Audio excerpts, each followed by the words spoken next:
नमस्कार। आप सभी का औपचारिक रूप से कार्यक्रम शुभारंभ होने से पहले एक बार स्वागत करती हूँ और कुछ छोटा-मोटा जानकारी देने की प्रयास है मेरा। एक बताना चाहेंगे कि जब दीप प्रज्वलन के साथ कार्यक्रम का आरंभ होगा, उस समय मंत्रोच्चार किया जाएगा, तो हमारे लिए खुशी की बात है कि श्री दयाराम चौहान, जिन्होंने पुरोहित विद्या का व्यवस्थित रूप से औपचारिक रूप से प्रशिक्षण लिया है अंतर्राष्ट्रीय स्तर के चिन्मय मिशन से, वो भिलाला जनजातीय समाज के हैं और वो मंत्रोच्चार करेंगे जब दीप प्रज्वलित कर इस राष्ट्रीय संगोष्ठी का आरंभ होगा। जैसा कि हम सब जानते हैं, ये आयोजन दत्तोपंत ठेंगड़ी शोध संस्थान द्वारा किया जा रहा है, जिसमें आदिवासी लोक कला एवं बोली विकास अकादमी और संस्कृति विभाग, मध्य प्रदेश शासन का सहयोग है। जनजातीय धार्मिक परंपरा और देवलोक इस विषय पर 9 से 11 जनवरी तक का ये आयोजन है, जिसमें आप सभी लोग भागीदारी कर रहे हैं। ऐसे पैंडेमिक वाले आयोजन में सारे नियम कानूनों का पालन करके ये प्रयास इस बात की प्रतिबद्धता को अभिव्यक्त कर रहा है कि हम जनजातीय समाज, देवलोक और उनकी परंपराओं के लिए जो प्रयास हो रहे हैं उनके प्रति कितने प्रतिबद्ध हैं, उनसे संबंधित संस्थान या जो भी आयोजनकर्ता विभाग हैं वो इस विषय को कितना महत्व देते हैं, यह हमारे लिए खुशी की बात है। मैं संक्षेप में परिचय भी दे देना चाहूँगी। जो आज हमारे बीच विशिष्ट अतिथिगण आ रहे हैं।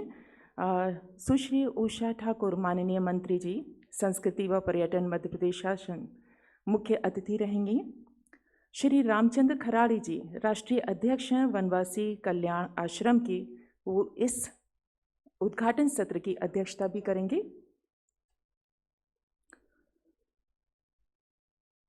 डॉक्टर कपिल तिवारी, मध्य प्रदेश और राष्ट्रीय स्तर बल्कि अंतर्राष्ट्रीय स्तर पर उन्हें किसी परिचय की मोहताज नहीं है वो, और हम सब जो इस संगोष्ठी में भागीदारी कर रहे हैं उनके लिए तो बिल्कुल भी नहीं। लोक संस्कृति के अध्येता के तौर पे वो पर्याय बन चुके हैं। लोक संस्कृति की जहाँ भी बात होगी वहाँ पर हमारे लिए प्रसन्नता की बात है कि माननीय मंत्री संस्कृति व पर्यटन सुश्री उषा ठाकुर जी हमारे बीच आ चुकी हैं। वनवासी कल्याण आश्रम की श्री रामचंद्र खराड़ी जी भी हमारे बीच हैं। श्री अदिति कुमार त्रिपाठी, संचालक संस्कृति विभाग मध्य प्रदेश शासन, इन सब के सहयोग से जो ये आज राष्ट्रीय संगोष्ठी हो रही है, अब मैं इसकी औपचारिक शुभारंभ का आरंभ करती हूँ। आप सभी को, हमारे विशिष्ट अतिथिगणों को नमस्कार। दत्तोपंत ठेंगड़ी शोध संस्थान द्वारा आदिवासी लोक कला एवं बोली विकास अकादमी और मध्य प्रदेश शासन के संस्कृति विभाग के सहयोग से आयोजित जनजातीय धार्मिक परंपरा और देवलोक विषय पर ये 3 दिवसीय संगोष्ठी है, जो 9 से 11 जनवरी तक आयोजित की जा रही है।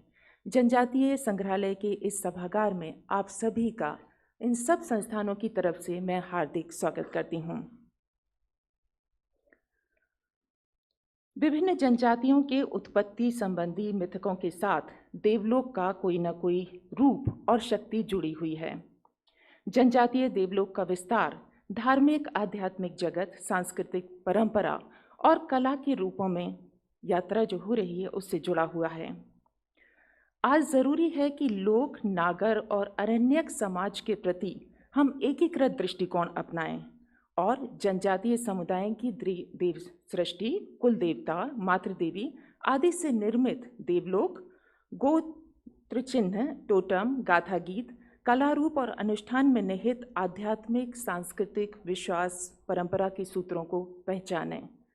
आज हमें इसके लिए प्रतिबद्धता की ज़रूरत है। अब मैं कार्यक्रम के उद्घाटन के लिए सभी माननीय अतिथिगणों से आग्रह करती हूँ कि आज की इस राष्ट्रीय संगोष्ठी के शुभारंभ के लिए दीप प्रज्वलित करें, और मंत्रोच्चार के लिए मैं श्री दयाराम चौहान से आग्रह करती हूँ, जो भिलाला जनजातीय समाज के युवा हैं, जिन्होंने चिन्मय मिशन से पुरोहित विद्या का प्रशिक्षण लिया है।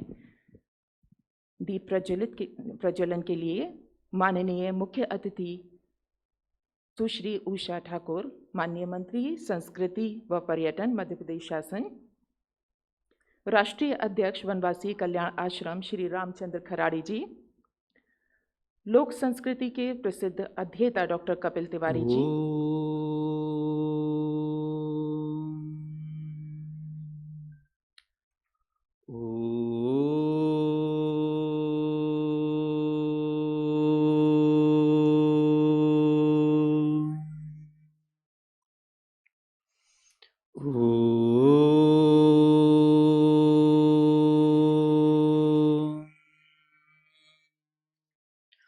ॐ सहना भवतु सहनौ भुनक्तु सह वीर्यं कर्वावहै तेजस्विनावधीतमस्तु मा विद्विषावहै। ॐ शान्ति शान्ति शान्तिः। ॐ स्वस्ति न इन्द्रो वृद्धस्रवाः स्वस्ति न विश्ववेदाः स्वस्ति नोस्तार्क्ष्यो अरिष्टनेमिः स्वस्ति नो बृहस्पतिर्दधातु। ॐ शान्ति शान्ति शान्तिः। ॐ शुभं करोति कल्याणम् आरोग्यं धनसम्पदा शत्रुबुद्धिविनाशाय दीपकाय नमोऽस्तु ते।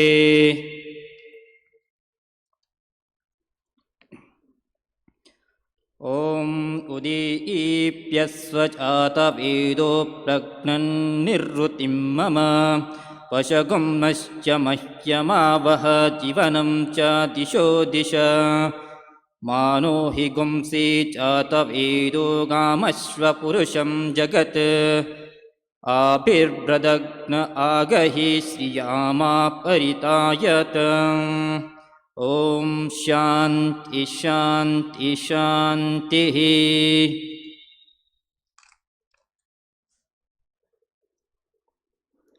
धन्यवाद श्री दयाराम जी।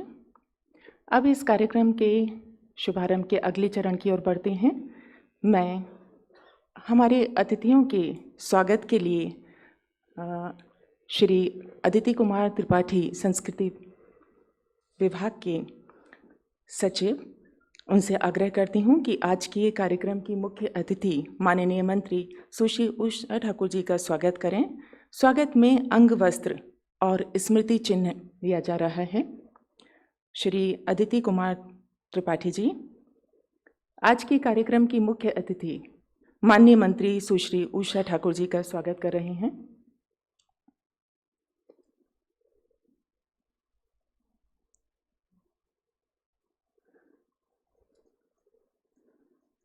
अंग वस्त्र से स्वागत हमारी संस्कृति की गरिमा का परिचायक है, उसके प्रति आदर व्यक्त करता है।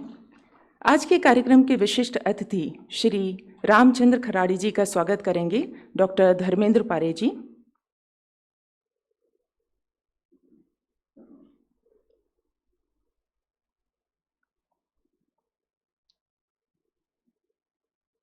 डॉक्टर धर्मेंद्र पारे जी किसी परिचय के मोहताज नहीं हैं। भारिया जनजाति पर आज उनकी पुस्तक का विमोचन भी होने जा रहा है।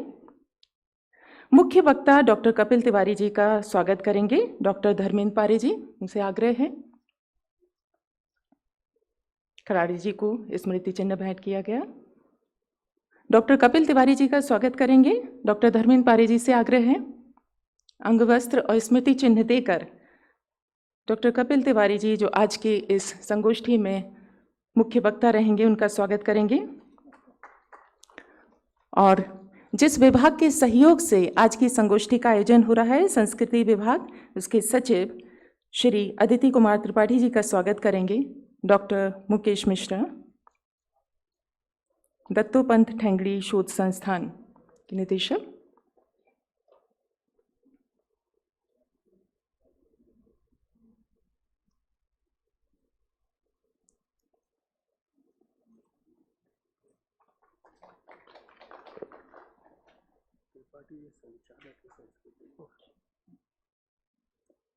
संस्कृति विभाग के संचालक श्री अदिति कुमार त्रिपाठी जी का स्वागत किया डॉक्टर मुकेश मिश्रा ने।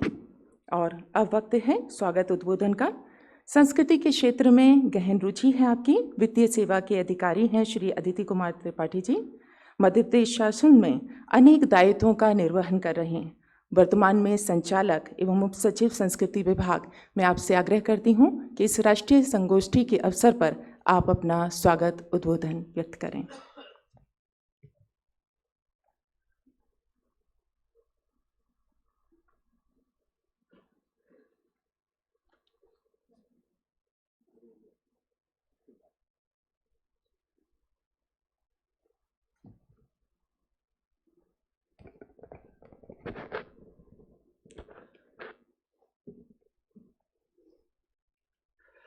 सुभाषुते पंथाना।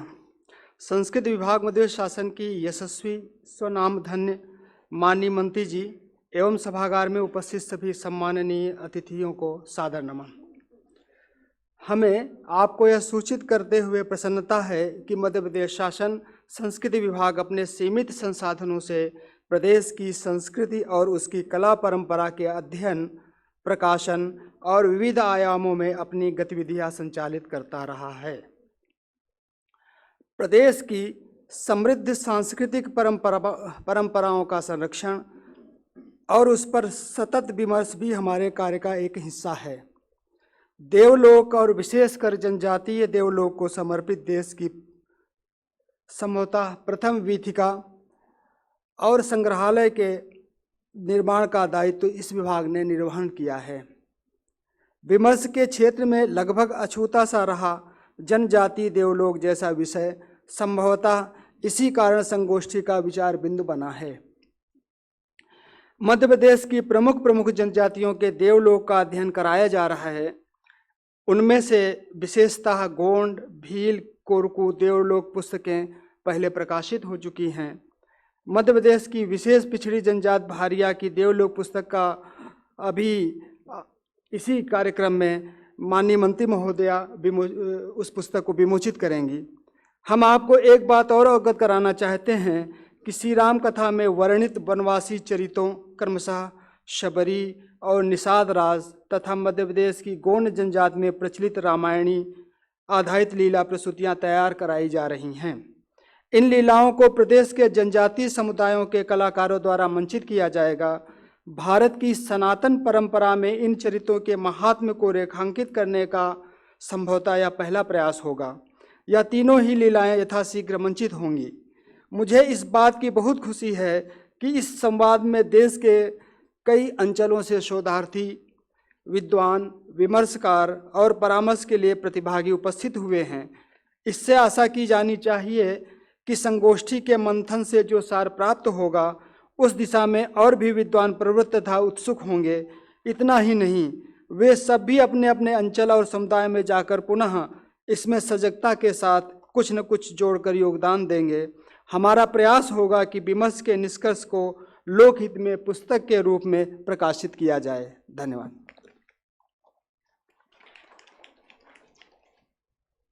धन्यवाद संचालक संस्कृति विभाग श्री अदिति कुमार त्रिपाठी जी का।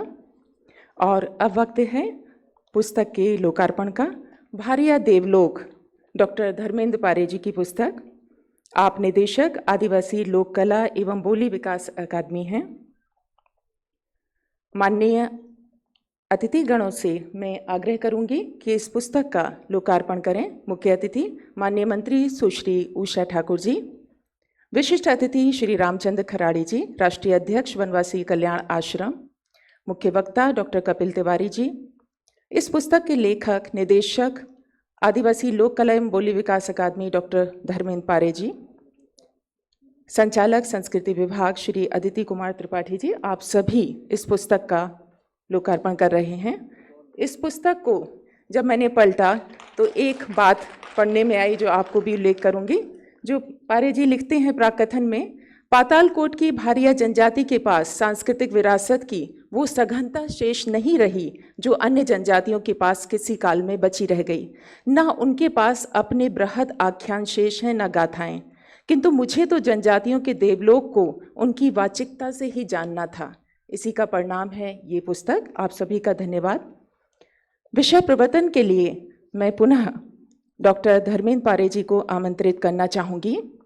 डी.लिट. डॉक्टर धर्मेंद्र पारे जी मध्य प्रदेश की कोरकू जनजाति की भाषा एवं संस्कृति के विशेषज्ञ हैं।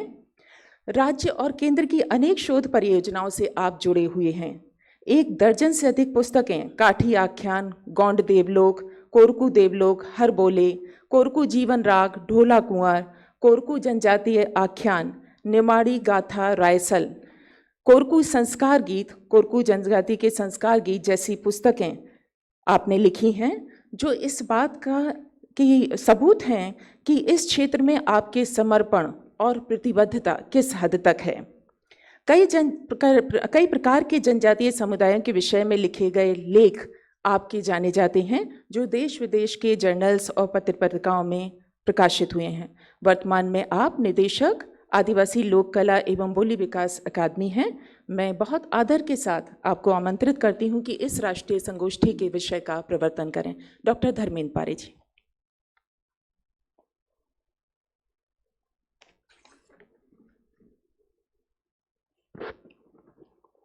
नमस्कार। इस 3 दिवसीय राष्ट्रीय संगोष्ठी जनजाति धार्मिक परंपरा और देवलोक इस विषय पर आयोजित संगोष्ठी की मुख्य अतिथि माननीय सुश्री उषा ठाकुर, मंत्री पर्यटन, संस्कृति और अध्यात्म, बीज वक्तव्य प्रस्तुत करने वाले हम सबके बहुत आदरणीय डॉक्टर कपिल तिवारी जी,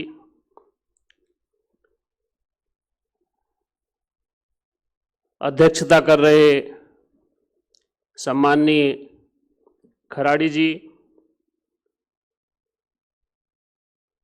विभाग के संचालक, संस्कृति विभाग के संचालक माननीय अदिति कुमार त्रिपाठी जी, इस संगोष्ठी के लिए बहुत मन से रात दिन अनवरत परिश्रम कर रहे दत्तोपंत ठेंगड़ी शोध संस्थान के निदेशक डॉक्टर मुकेश मिश्रा जी, मध्य प्रदेश, छत्तीसगढ़, झारखंड और देश के अलग अलग अंचलों से यहाँ पर उपस्थित सभी उत्सुक विद्वान, शोधार्थी, प्रतिभागीगण, जैसा कि आज का विषय है जनजातीय धार्मिक परंपरा और देवलोक। जब हम किसी परंपरा की बात करते हैं तो वो परंपरा इतिहास, श्रुति, स्मृति और समय, बल्कि अनंत समय, उस विशद समय की छोर तक जाती है। यह समय आजकल का समय नहीं, उसका छोर किसी अनंत में है। आश्चर्य तब होता है जब इस विशद समय को, इस अनंत समय को अक्सर विद्वान लोग बहुत संक्षेप में, बहुत छोटा करके वर्णित करने की चेष्टा करते हैं। दरअसल उसको संक्षिप्त करने के पीछे उनके अपने कुछ निहित उद्देश्य होते हैं। खंड खंड करके देखने के पीछे उनके अपने कुछ आग्रह काम करते हैं, ताकि नए से नए नैरेटिव खड़े किए जा सकें, एक चीज़ को, एक सनातन परंपरा को खंडित करके वो प्रस्तुत कर सकें। मुझे लगता है हमारी परंपरा एक सनातन परंपरा है। इस सनातनता में ही हमारे अनुष्ठान, हमारे पूजन, हमारा देवलोक छुपा हुआ है। शायद यही कारण था कि विश्वगुरु रविंद्रनाथ टैगोर ने इस भारतवर्ष को महामानव समुद्र कहा, क्योंकि हमारी जो महान और बहुत महिमाशालिनी संस्कृति है, ये किसी एक की देन नहीं है। इसमें हबसी, निषाद, कोल, किरात, मुंडा, आर्य, द्रविड़ और न जाने कितनी जातियां हैं, सप्त सिंधु, सारे पर्वत, हिमाचल, हिमालय, सतपुड़ा, विंध्याचल, नीलगिरी, अरावली और छोटे छोटे सबका कुछ ना कुछ अंश शामिल है। आजकल हमारे जीवन में, हमारे संसार में नित्य नूतन टर्म शामिल होते जा रहे हैं। तो ऐसे कुछ शब्द जो हमारे जीवन में आगत हैं, कहीं से आए हैं। जब मैं सोचता हूँ धर्म और धार्मिकता के विषय में, आरण्यक समुदाय में ये शब्द बहुत प्रचलित नहीं है, लेकिन आरण्यक समुदाय जितना धर्म में और जितनी धार्मिकता में है, शायद ही कोई दूसरा समुदाय और दूसरे लोग इतने धर्म में और धर्म के आचरण में होंगे। आरण्यक समुदाय का आचरण में कहीं भी धर्म से विरत तत्व हमको देखने को नहीं मिलते। दरअसल 3 चीजें बड़ी प्रमुख होती हैं पूजन की दृष्टि से, विश्वास की दृष्टि से, आचरण की दृष्टि से। प्रकृति, प्रतीक और प्रतिमा। आरण्यक समुदाय प्रकृति के ज़्यादा नज़दीक है। उसके सारे देवी देवता, कुल गोत्र, वो सब प्रकृति से निष्पन्न हुए हैं। लोक समुदाय जो प्रकृति से अपेक्षाकृत थोड़ा सा दूर हुआ, वो प्रतीकों में चला गया, और जो नागर के रूप में आ गए वो प्रतिमा और शिल्प में तक यात्रा कर ली। आज या कल शायद डॉक्टर संध्या जैन भी इस विषय पर कुछ विस्तार से प्रकाश डालेंगी। मैं एक ऐसा गीत जिसको अक्सर कई बार मुझे सुनाने का मैं मोह संवरण नहीं कर पाता हूँ।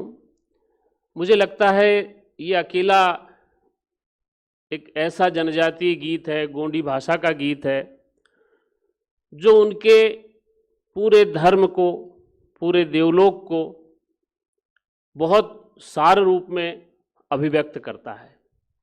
गोंडी भाषा का एक गीत है, 2 भाई, एक भाई और एक बहन किसी बड़े शहर के बाजार में चले जाते हैं। भोपाल या दिल्ली या बंबई की तरह का कोई बाजार है। वो बाजार में बहुत विस्मय से बात करते हैं। यहाँ संभवतः कुछ लोग ऐसे होंगे जो गोंडी भाषा भी जानते होंगे। अमोला शहर लंबो बाजारे, ये एक शहर है जिसका बाजार, सारी चीज़ें बाजार में आ गई, बहुत विस्तृत बाजार है। अमोला शहर लंबो बाजारे, दिसोले ना बजाजी ना टूरल, ये एक बड़ा शहर है जिसका बहुत लंबा बाजार है। इस बाजार में कहीं भी मुझे बजाज अर्थात वस्त्र अर्थात परिधान बेचने वाला व्यापारी का बेटा नहीं दिख रहा है। वो दोनों भाई बहन फिर बात करते हैं, अमोला शहर लंबो बाजारे, दिसोले ना दर्जी ना टूरल। इस बाजार में सब कुछ दिख रहा है, लेकिन वो दर्जी का वो बेटा नहीं दिख रहा है। वो इसी तरह आगे बात करते हैं कि हमारे देव के पाँव में जो घुंघरू बंधे होते हैं, वो घुंघरू बेचने वाला भरेवा का बेटा भी नहीं दिख रहा है। इस बाजार में हमारे देवता जिस बाजूट पर आसीन होते हैं, बैठते हैं, उसको बनाने वाला बढ़ई का वो बेटा भी नहीं दिख रहा है। वो अंत में इस निष्कर्ष पर पहुंचते हैं कि इस बाजार में सब कुछ है, लेकिन इस बाजार में हमारे देवताओं के लिए कोई भी जगह नहीं है। और जिस क्षेत्र में, जिस स्थान पर हमारे देवताओं के लिए कोई जगह नहीं है, उस जगह हम नहीं रह सकते। मुझे लगता है कि आरण्यक समुदायों की कैसी आस्था और कैसा दर्शन इस गीत में छुपा हुआ है। इस तरह की बहुत सी बातें मुझे लगता है हम सब लोग आपस में इन 3 दिनों में साझा करेंगे, समझेंगे और यहाँ का सार और जगह विस्तार प्राप्त कर सकेगा। आज मेरे कुछ छोटे से प्रयासों के प्रतिफल एक पुस्तक के रूप में माननीय मंत्री महोदय और मंचासीन विद्वानों के हाथों लोकार्पित हो सके, इसके लिए मैं आभारी हूँ। धन्यवाद।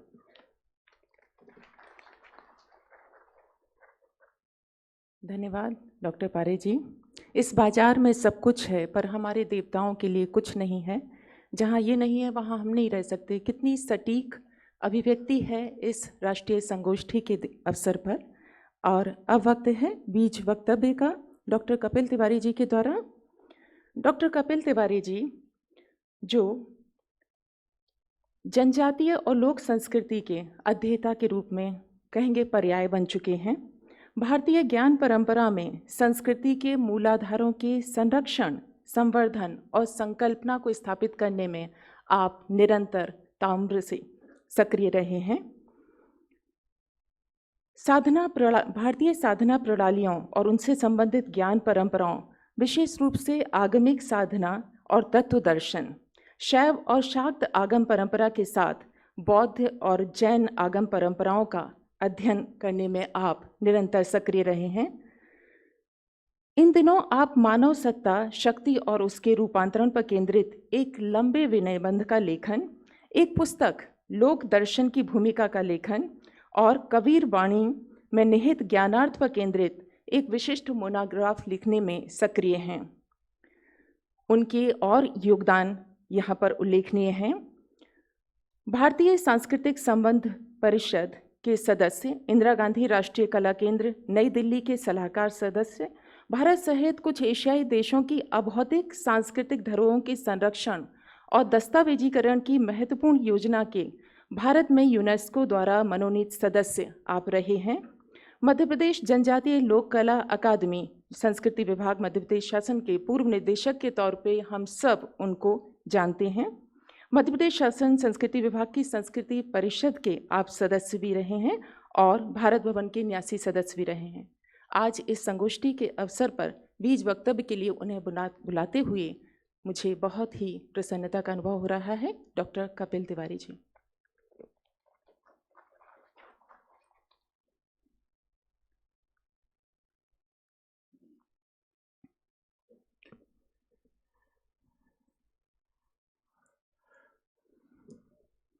जनजाति धार्मिक परंपराएं और देवलोक पर केंद्रित इस विमर्श संगोष्ठी मेरे ख्याल से शायद देश में पहली ही होगी। इसका आज शुभारंभ हुआ।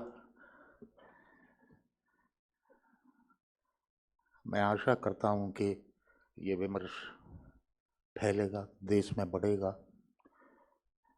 हम ऐसे समयों के साक्षी रहे हैं जब भारत ने भारत को छोड़ के जीवन पे विचार किया है। थोड़ा सा कोई सौभाग्य भारत का उदित हुआ है कि हमारी आंखें अपने को भी देखने लगी हैं और दूसरों की आंखों से देखी गई परंपरा और भारत देखना हमने थोड़ा सा बंद कर दिया है। अच्छा है ये।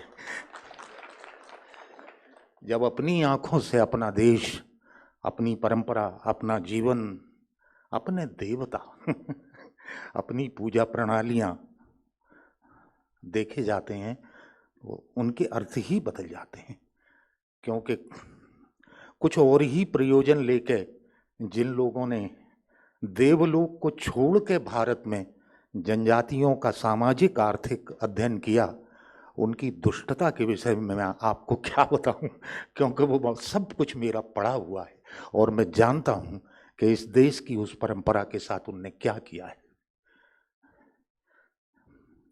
उन्होंने तो, उनकी हिमाकत की ये हालत थी कि एक भी पश्चिमी अध्येता जो है, जिनके गर्व के साथ भारत 50 साल तक लगातार नाम रटता रहा सांस्कृतिक नेतृत्व के क्षेत्र में, उनमें से एक भी अध्येता ने जनजातियों के देवलोक पर कोई काम नहीं किया। वे देवताओं के बिना ही एक दुनिया चाहते थे।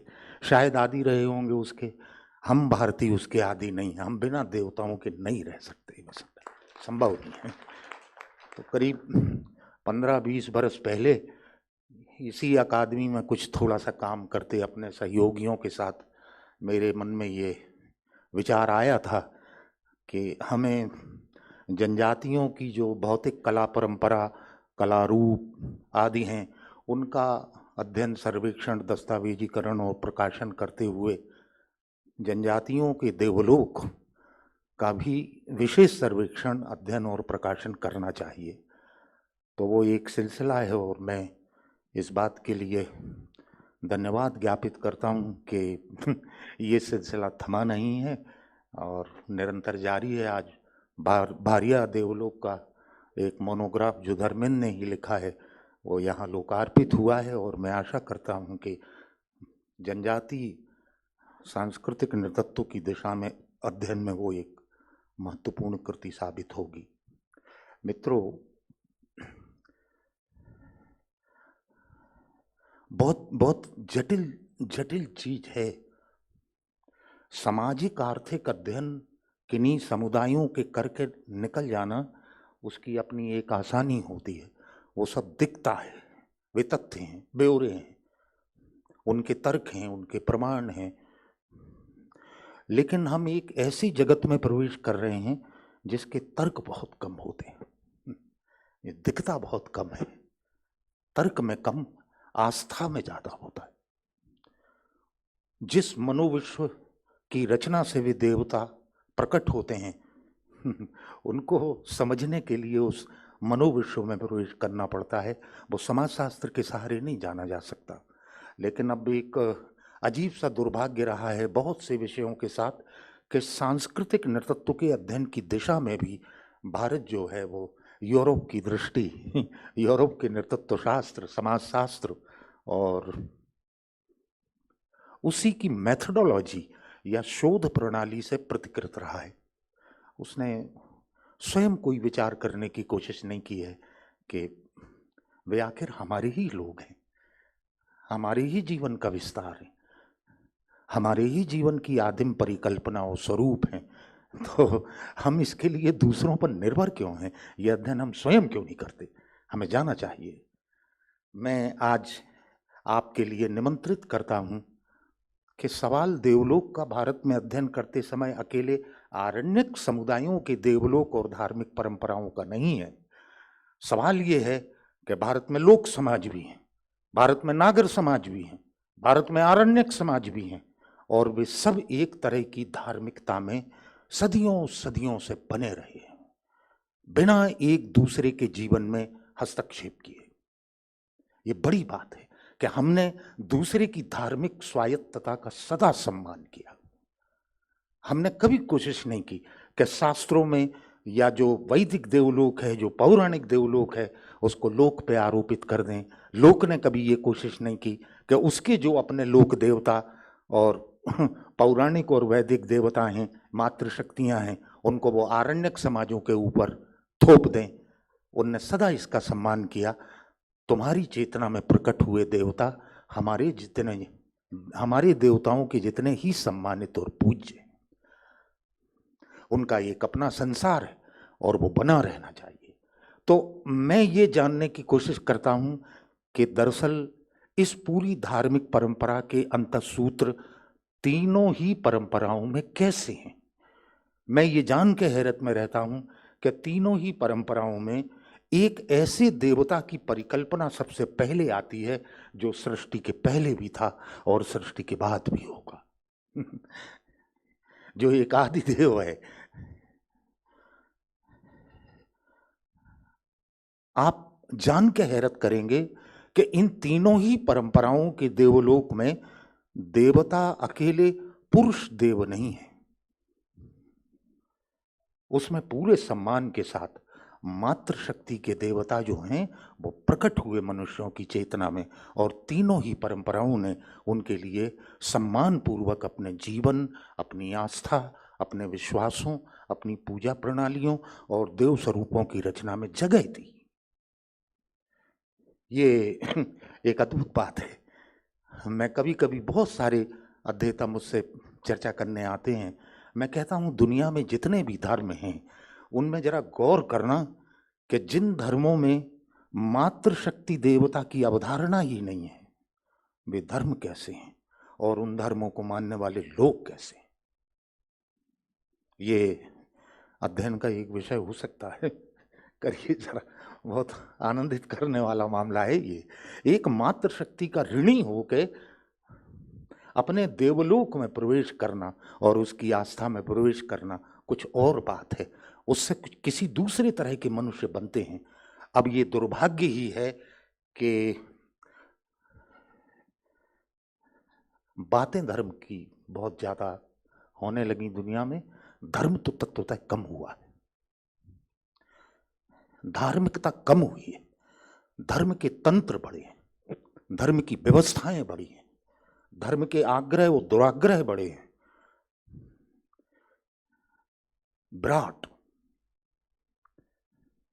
और हम जिन समुदायों की धार्मिकता पे बात करने जा रहे हैं उनकी दो लाक्षणिक विशेषताओं को मैं आरंभ में ही आपको बता दूं कि जनजातीय समुदाय जो हैं वो धर्म के संगठन में नहीं, वो एक सच्ची आध्यात्मिकता में है, एक तरह की नगद धार्मिकता में।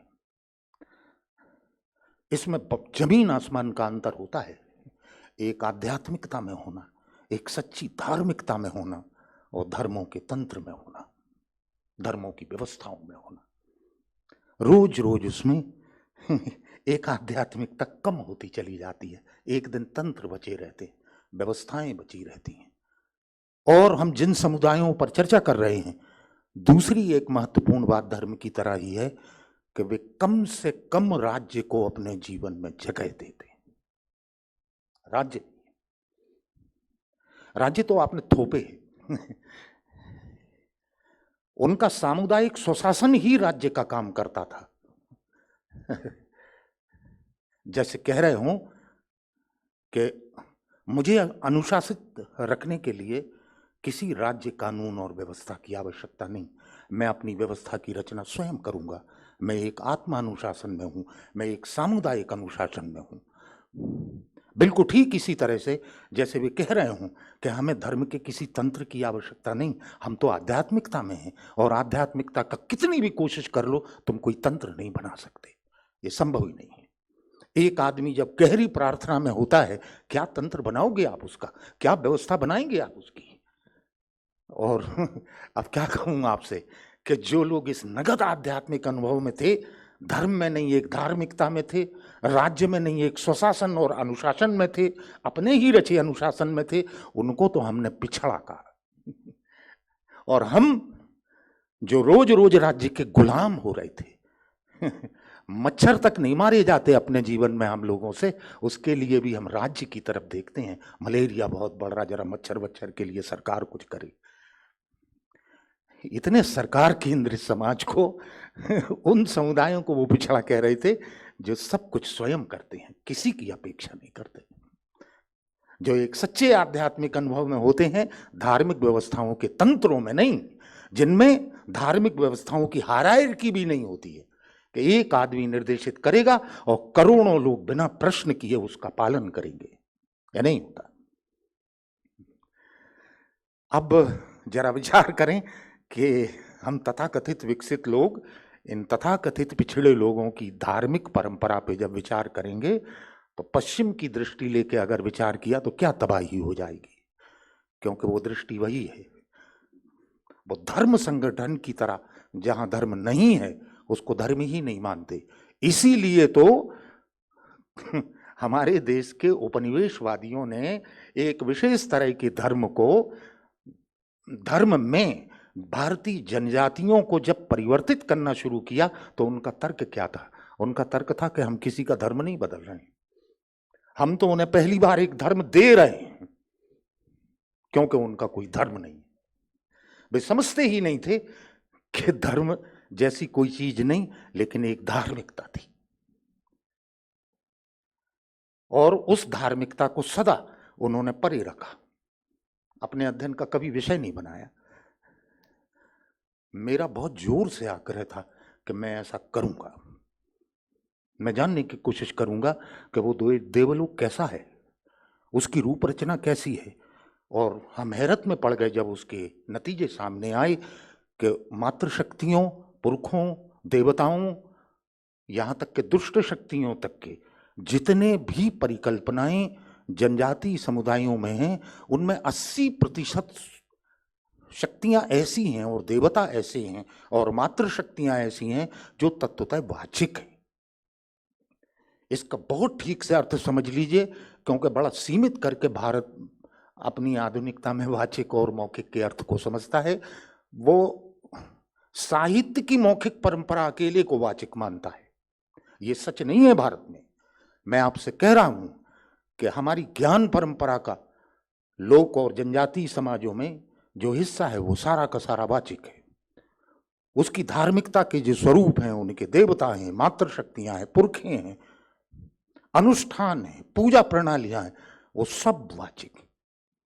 उनके कोई शास्त्र नहीं है, रही ही नहीं कभी। लेकिन एक पीढ़ी से दूसरी पीढ़ी वो सारा ज्ञान, वो पूरी आस्था हस्तांतरित होती है, और इतने अचूक तरीके से होती है कि शास्त्रों को मानने वाले लोगों के शास्त्र तो याद करने पड़ते हैं, पन्ने पलटने पड़ते हैं कि जरा देख लें जो कुछ हम कर रहे हैं वो सही भी है कि नहीं। वो वहाँ जहाँ कोई शास्त्र लिखित रूप में है ही नहीं, वो इतने त्रुटिहीन तरीके से होता है, उसमें कोई दोष नहीं निकाल सकते आप। हर पीढ़ी उसको इतनी ही परिपक्वता के साथ पालन करती है, परंपरा को आगे बढ़ाती है। मैं एक शब्द से परहेज करना चाहूँगा। मुझे प्राचीनता शब्द से भारत में धर्म, आध्यात्मिकता और ज्ञान के क्षेत्र में प्रयोग करने से एक तरह की एलर्जी है। मैं मानता हूँ कि ये जो क्षेत्र है इसमें प्राचीन कुछ नहीं होता। प्राचीन का मतलब होता है जो कभी था, खत्म हो गया, चला गया, नष्ट हो गया, अब केवल उसकी स्मृति है, उसके भग्नावशेष, पुरातत्वविद वगैरह के काम की चीज बची हुई। मैं कहता हूं भारत में कोई चीज जो शर्त में प्राचीन नहीं, ज्ञान की तरह देखें, धर्म की तरह देखें, धार्मिक परंपरा की तरह देखें, मूल्यबोध की तरह देखें, सौंदर्य रचना की तरह देखें, सदा इसने एक शब्द का प्रयोग किया है और वो शब्द है सनातन। सनातन और प्राचीन में क्या अंतर होता है?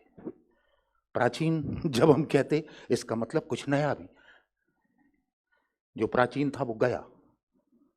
सनातन का मतलब है जो सदा से था जो सदा है, जो सदा रहेगा।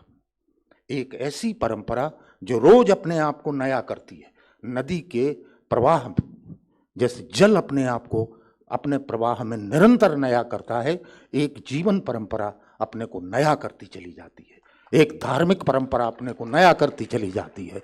एक सौंदर्य बोध अपने को नया करता चला जाता है। एक आस्था अपने को नया करती चली जाती है। एक कला रचना अपने को नया करती चली जाती है। हम ऐसे देश में रहते हैं, इसलिए ये देश बहुत सनातन है लेकिन प्राचीन नहीं। समझ लेना इस बात को बहुत ठीक से। जो लोग जीवन की रचना रोज कर सकते हैं वो प्राचीन के नष्ट होने पे आंसू नहीं बहाया करते। वे जानते हैं मेरी रगों में हजारों वर्ष दौड़ रहे हैं, मेरे भीतर और मेरे जीवन में कुछ भी मरा और मृत नहीं है। मैं उसको जीवित करना, रोज प्रति क्षण जीवित करना जानता हूं। संहार के देवता कहते हैं शिव को, सच ये है, बड़ी अधूरी कहानी है। जो संहार के देवता हैं वे जीवन के भी देवता हैं।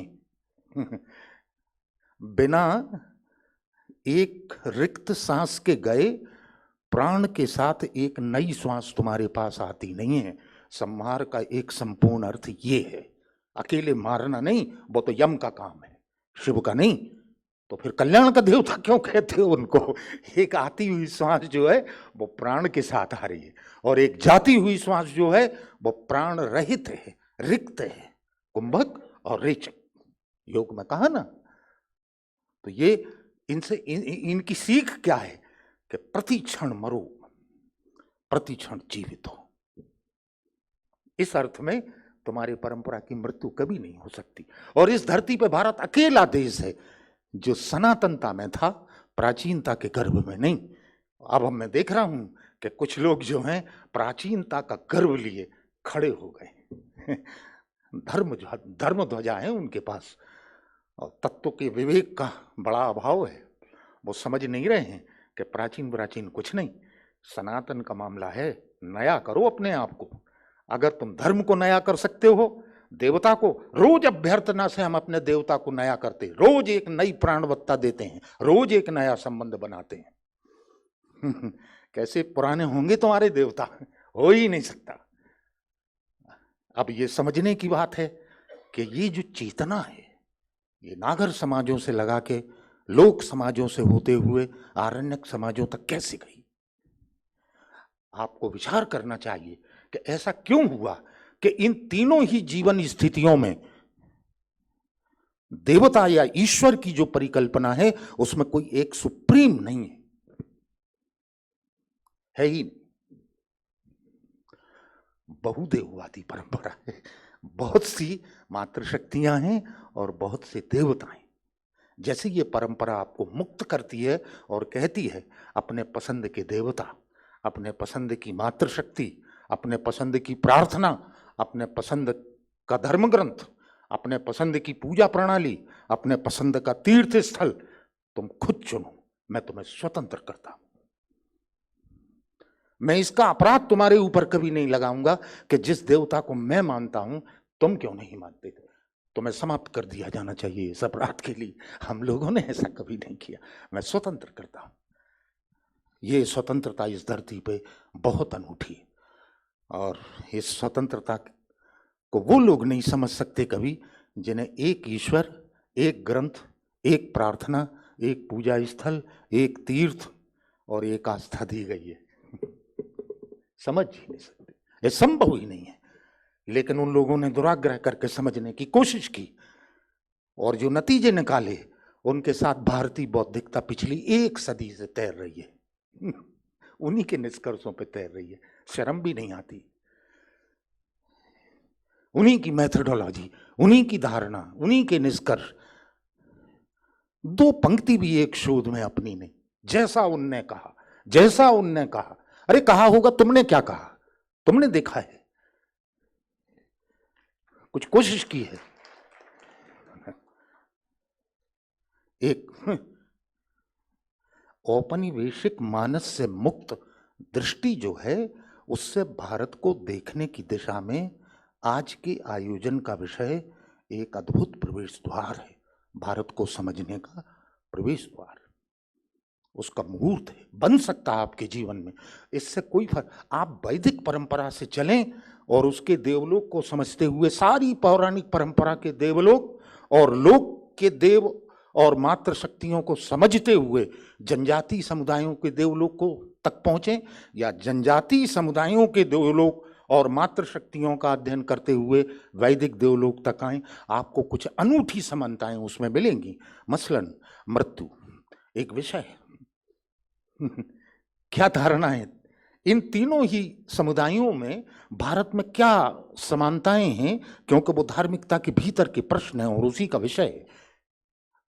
एक शरीर की मृत्यु होती है तो उसके बाद क्या कुछ शेष रहता है या संपूर्ण नष्ट हो जाता है?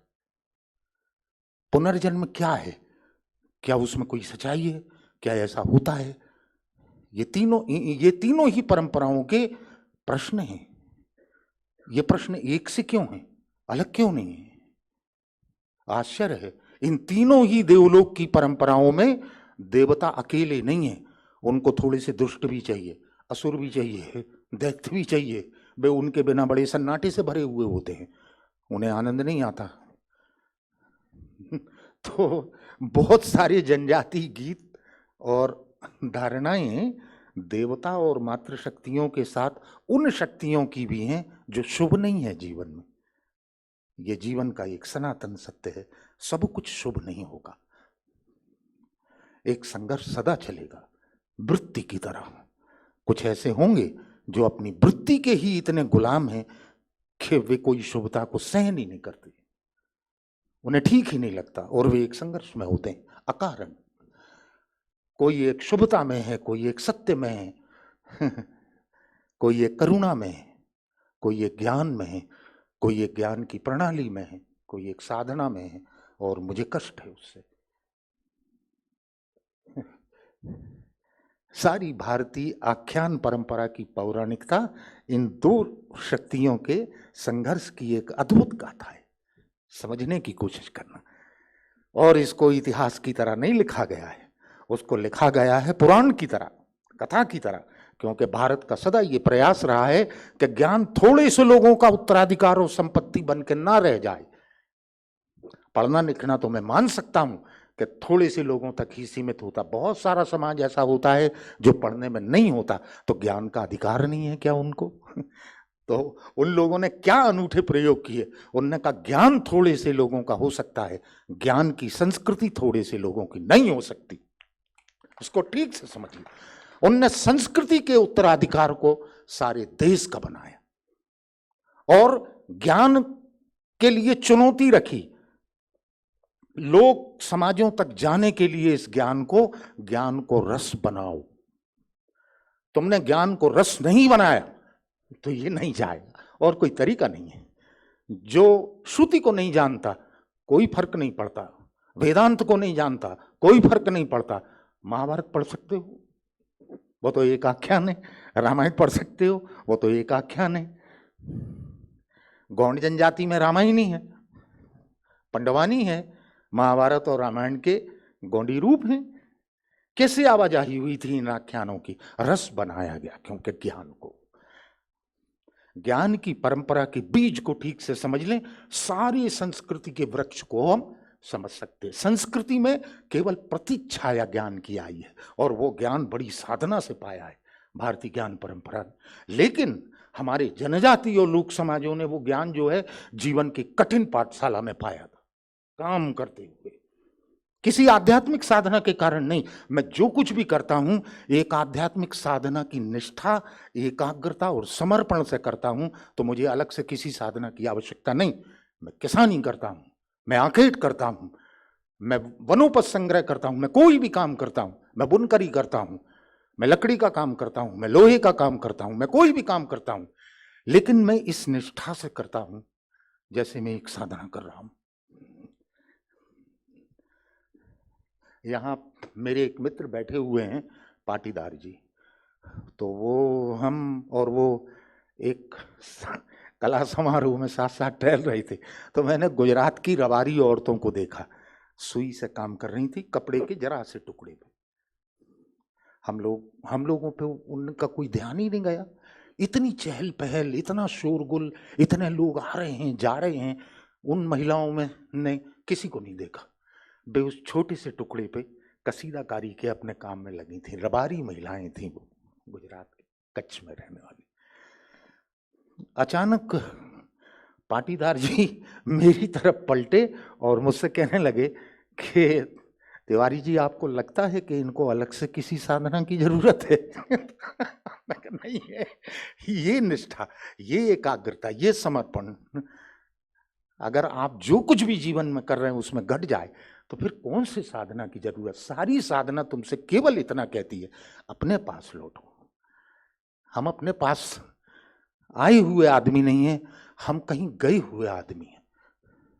बड़ी अजीब सी बात है। मैं तो मंदिरों तक में मनुष्य के इस झूठ को देखता हूं। एक गया हुआ आदमी मंदिर जाता है, आया हुआ आदमी, परमात्मा के सामने प्रार्थना करता हुआ आदमी एक क्षण भी परमात्मा के लिए प्रणत नहीं होता। वो अपनी कामनाओं को फेंकता रहता है देवता के ऊपर, ये कर दो, ये कर दो, ये कर दो, और उसकी मांगे जीवन से अनंत है। अनंत मांगों से भरा हुआ आदमी, एक अनुपस्थित आदमी, वो मंदिर जा रहा है। क्या करो इस, वो क्या कर रहा है? वो जीवन में जो कुछ करेगा वहां भी अनुपस्थित होगा।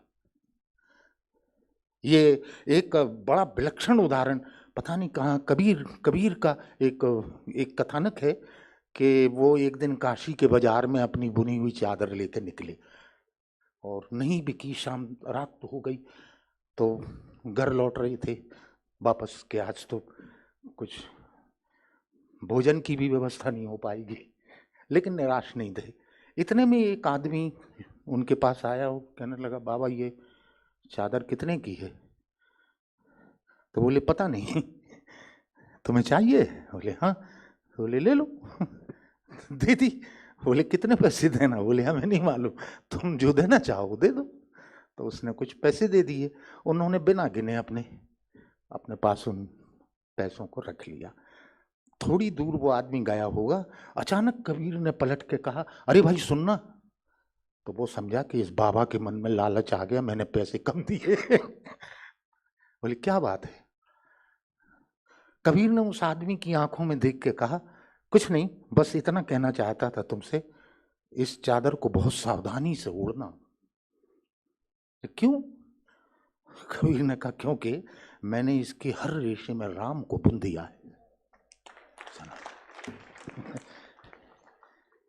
ऐसे एक जीवन बुना जाता है।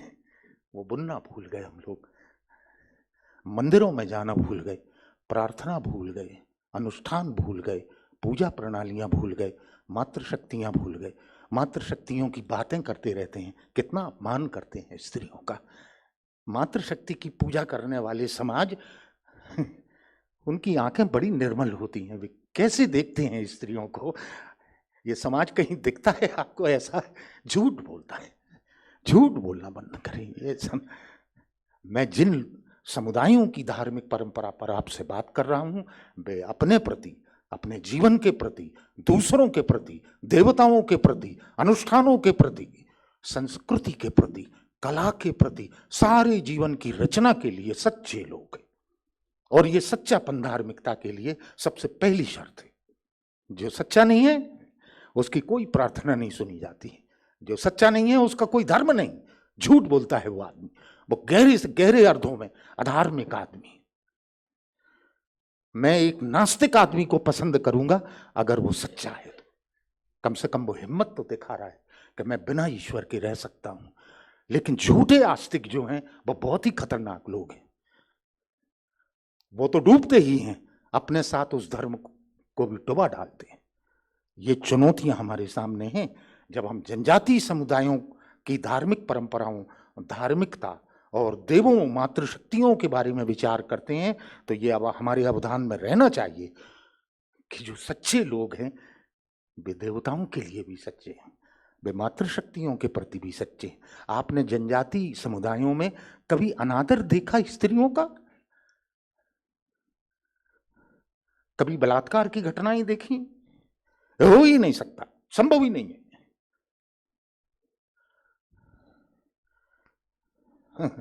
अलग से किसी साधना की जरूरत नहीं। जीवन को चलाने के लिए जो कुछ कर रहे हैं वही एक साधना है, और अंततः वो फल जाती है बिना दावा किए। बिना दावा किए अद्भुत रूप से ज्ञानी हैं वो लोग। और सारी धार्मिक चेतना, सारी आध्यात्मिक चेतना के केंद्र में प्रकृति है, संपूर्ण होना। हम ऐसा मानते हैं कि एक हम हैं, एक प्रकृति है, एक समष्टि है, इतनी विराट समष्टि। जनजाति समुदाय समष्टि के बारे में नहीं सोचते। वो कहते हैं कि हमारे रहने जीने की जो प्रकृति है, हम उसके रित में हैं। रित का मतलब है समष्टि और प्रकृति में समाहित उसको चलाने वाले परम नियम। ये एक वैदिक शब्द है रित। इसका अर्थ है वे परम नियम जो उसको चला रहे। कोई चला नहीं रहा है। ध्यान रखिए, ये जो देवताओं की सगुणता हमारी चेतना में आई, ये कहाँ से आई? ये आई कि भगवत्ता जब हमारी चेतना से खो जाती है तो भगवान की जरूरत पड़ती है। और कठिनाई ये है कि आदमी अपने नक्श में ही भगवान को बनाता है। आंखें होंगी, नाक होगी, चेहरा होगा, हाथ पैर होंगे, वैसे ही होगा। अलग होगा तो कैसे मंजूर कर लें?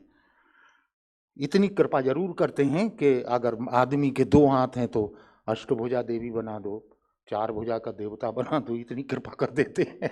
लेकिन हमसे पृथक देवता कैसे? सोच ही नहीं सकते आप। उपनिषदों का देवता जो है दरअसल वो भगवान की तरह नहीं है, भगवत्ता की तरह है। ये जो प्रकृति है जनजातियों में, ये अपने तरह की एक भगवत्ता है। इसीलिए तो इतने विराट वनों में एक छोटा सा स्थान जनजाति समुदाय के लोग छोड़ते हैं और उसके लिए वो देववन कहते हैं। यहाँ देवता रहते हैं, वहां मातृशक्तियां रहती हैं, वहां पुरखे रहते हैं, उनकी भी जगह है। हमने पुरखों के लिए लोक बना रखे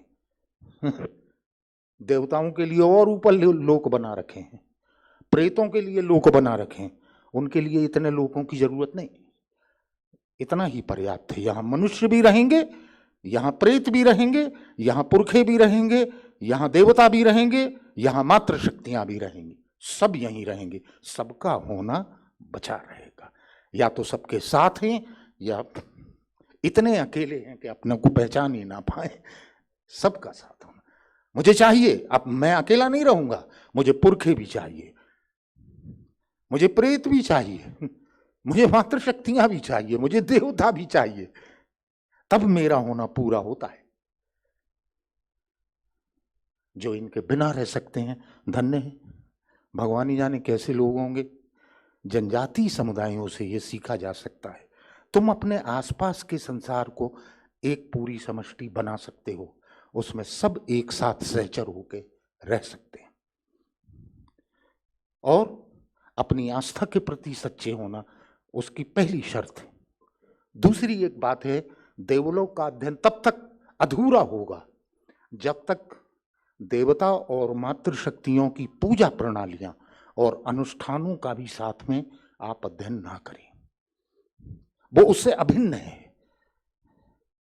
इतनी विशाल मंत्र राशि की रचना भारत में वैदिक परंपरा से लगा के आरण्यक परंपराओं तक हुई है। और हैरत करेंगे आप, इस मंत्र परंपरा में आश्चर्यजनक समानता है। जनजातियों के बहुत से मंत्र जो हैं, जो उनके गुनिया, ओझा, बड़वा, भूमिया बोलते हैं विभिन्न अनुष्ठानों पे, उन मंत्र बेसाबर मंत्रों की तरह हैं। उनमें बहुत से मंत्र ऐसे हैं जिनमें वैदिक मंत्रों की प्रतिध्वनि जैसी है। यानी कोई एक ऐसी शब्द परंपरा है जो भारत में वैदिक परंपरा से लगा के आरण्यक परंपरा तक लगातार संचारित रही है। यानी भारत की एक ज्ञान परंपरा और साधना परंपरा का रूप है। उनको वैयाकरणिक कहा जाता है। और वो लोग जो हैं वो कहते हैं ये सारी सृष्टि की रचना जो है ये शब्द के एक स्फोट से हुई थी, यानी शब्द उसके मूल में है। तो इसका मतलब ये है कि इसके विभिन्न संस्तर जो हैं, विभिन्न प्रकार के मंत्र जो हैं, वो ध्वनियों की अलग अलग व्यवस्थाएं हैं। और जब तुम उनका आवाहन करना शुरू करते हो, जाप करना शुरू करते हो, उच्चारण करना शुरू करते, बतौर वे शुद्ध होना चाहिए। तो ध्वनि की उन व्यवस्थाओं से समष्टि की शक्तियों के वे स्तर जो हैं वे खुद को जोड़ लेते हैं। ये उनका ध्वनि रहस्य, शब्द रहस्य, मंत्र रहस्य। मंत्र का अपने आप में कोई अर्थ नहीं होता, मंत्र का जो भी अर्थ है तत्वतः उसकी ध्वनि, उसके साउंड में है। जनजातियों के मंत्र साबर मंत्रों के जैसे हैं, बहुत शक्तिशाली मंत्र हैं। इनका भी अध्ययन, देवलोक का अध्ययन करें, बहुत अच्छी बात। पूजा प्रणाली उस देवता की क्या है, अनुष्ठान क्या है, मंत्र पद्धति क्या है, इसका भी अध्ययन करें तो देवलोक का अध्ययन ये पूरा होगा। मित्रों, वो समझ में नहीं आ रहा है कि बात को कितनी आगे बढ़ाऊं। बहुत ज्यादा मतलब मेरे दिमाग में वो एक पूरा दिन भी चल सकता, 2 दिन भी चल सकता है, तो कहीं तो विराम देना पड़ेगा। मैं इस शुभकामना के साथ आज के इस वक्तव्य को विराम देता हूं। क्या हम सारी ही भारतीय आरण्यक समाजों को विलक्षण न मानते हुए अपने से अभिन्न माने, उनसे प्रेम करें, उनका सम्मान करें, उनकी परंपरा और जीवन को समझने की कोशिश करें। थोड़ा सा करुणापूर्ण एक मन लेकर वहां जाएं, संशयग्रस्त मन नहीं, दुविधाग्रस्त मन नहीं, अपने से पराये का भेद रखने वाली बुद्धि नहीं। और जब हम वहां ये भाव लेके जाएंगे तो हमारी दृष्टि बदल चुकी होगी, वो जीवन अपने अर्थ हमारे सामने खोलना आरंभ कर देगा। ऐसी ही मेरी शुभकामना है। मैंने कुछ बातें आपके सामने रखी, आपने बहुत धैर्य और प्रेम से उन्हें सुना, मैं आपका बहुत आभारी हूँ। धन्यवाद डॉक्टर कपिल तिवारी जी, इस सम्मोहक, मार्गदर्शी और प्रेरक उद्बोधन के लिए, जिसने संभवतः हमारी चेतना में एक शब्द पिरो दिया है और प्रकाशित कर दिया है, सनातन, नित नया, प्राणवान, सनातन, प्राचीन नहीं। निस्संदेह अपनी आँखों से देखने का ये सफल प्रयास है इस राष्ट्रीय संगोष्ठी का आयोजन।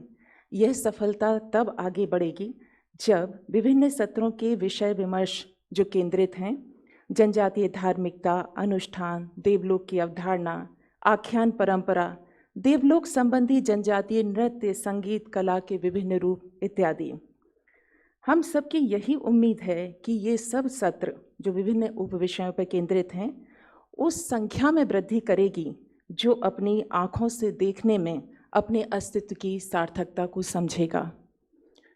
आपके उद्बोधन से हम सबको ऐसी उम्मीद है। अब आगे बढ़ते हैं विशिष्ट उद्बोधन के लिए। श्री रामचंद्र खराड़ी जी, आपका जन्म 14 जनवरी संक्रांति 1955 में राजस्थान के उदयपुर जिला के खरवर गांव की भील जनजाति परिवार में हुआ था। उन्होंने स्नातक की पढ़ाई पूर्ण करके सरकारी सेवा में प्रवेश किया और विभिन्न पदों पर रहे, तहसीलदार, सब डिविजनल मजिस्ट्रेट, अतिरिक्त जिलाधिकारी आदि, और राजस्थान के विभिन्न जिलों में आपने काम किया। 2014 में सरकारी सेवा से आपने स्वैच्छिक निवृत्ति ली और धार्मिक और सामाजिक कार्यों में सक्रिय भूमिका निभाते रहे। जनजातीय समाज के परंपरागत धर्म संस्कृति की रक्षा के साथ साथ आप गायत्री परिवार से जुड़े। गायत्री माता मंदिर के निर्माण कार्य, 108 कुंडीय गायत्री महायज्ञ, सामूहिक विवाह जैसे कार्यक्रमों में आप निरंतर सक्रिय रहे। कल्याण आश्रम से उनका संपर्क 2003 में डूंगरपुर कल्याण आश्रम के भवन निर्माण के समय में हुआ। 2016 में राजस्थान की उसके अध्यक्ष बने और 2011 में दोबारा कल्याण आश्रम के अध्यक्ष के तौर पर इस दायित्व को निभाने के लिए चुने गए। वर्तमान में आप वनवासी कल्याण आश्रम के राष्ट्रीय अध्यक्ष हैं। मैं इस अवसर पर उनके विशिष्ट उद्बोधन के लिए आमंत्रित करती हूँ। श्री खराड़ी जी।